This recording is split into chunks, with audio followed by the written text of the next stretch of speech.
আসসালামু আলাইকুম, কেমন আছেন সবাই? আমি আবার চলে এসেছি আপনাদের সাথে। প্রায় আজকে ভিডিওটা আপলোড হচ্ছে ১০ দিন পর। কিন্তু এই ভিডিওটা আমি করেছিলাম প্রায় ৫ দিন পর, যখন আমি এগুলো পানিতে রেখেছি। দেখেন শিকড়গুলো সব বের হয়ে গিয়েছে। তো আপনাদের সাথে এটাও একটু আপডেট শেয়ার করলাম।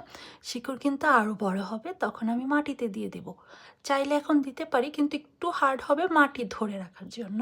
তো আমি কিছুদিন ওয়েট করব, আবার আপনাদের সাথে যখন পটিং করব তখন ব্যাক করব। আর গত ভিডিওতে আপনাদেরকে দেখিয়েছিলাম যে আমার স্পাইডার প্ল্যান্টে ফুল এসেছে, কিন্তু ফুলগুলো ফোটেনি। তো ফুলগুলো ফোটার পরে তার এইরকম অবস্থা, সেটাই ছোট্ট করে শেয়ার করে দিচ্ছি।